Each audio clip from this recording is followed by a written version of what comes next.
So I just got off the phone with TransUnion after calling them concerning some credit correction issues to discover that the call center for TransUnion is located in India and a few other places outside the United States. We wonder why the credit fraud and identity theft is so rampant and we can hardly get control of it. It's because big companies like TransUnion who relocate their businesses outside of the United States and their major call centers to avoid paying taxes and hiring U.S. citizens to pay them livable wages. And then when there are problems, they also relocate to those countries that do not have the same laws or the courtesies as the United States, nor do they have the obligations to protect your information like they do here in the U.S., because now they're operating under the laws in those foreign countries. So if you wanted to sue them, you'll probably have to go to a foreign court, maybe even the court of the United Nations, and file complaints there, which most citizens are not going to do from the United States. It's costly, and it's a very tedious and arduous process. So let's talk about that. I've always wondered why the scams, the IRS scams from these people from overseas, calling elderly people, telling them they owe tax debts, or that they have traffic warrants, or that they have kids in distress and they need to go get green dot cards to immediately send them money so they won't go to jail and all of these things. And the elderly people do it. It's a multi-billion-dollar business. And that's why it's hard to get control of it. And usually those phone calls are inbound to the United States from some foreign country.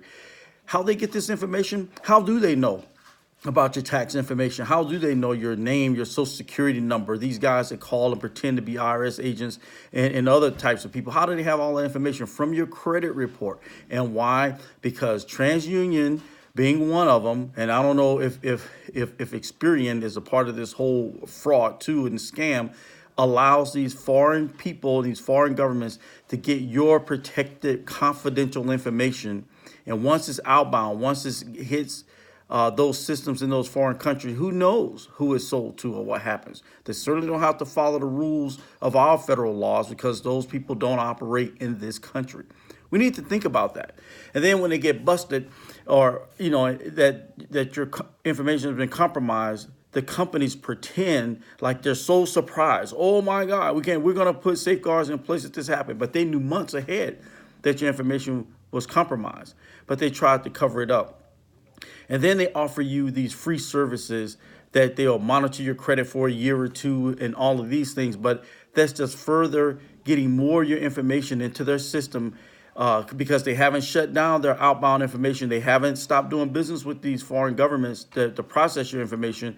And did you know that it was going over there? Did you know that foreign people in India have your credit information? And when you call, that's who you're going to talk to. Did you give TransUnion permission to send your information to governments that do not have to comply with the laws of the United States as far as the Fair Credit Reporting Act, the Fair Debt Collection Practices Act?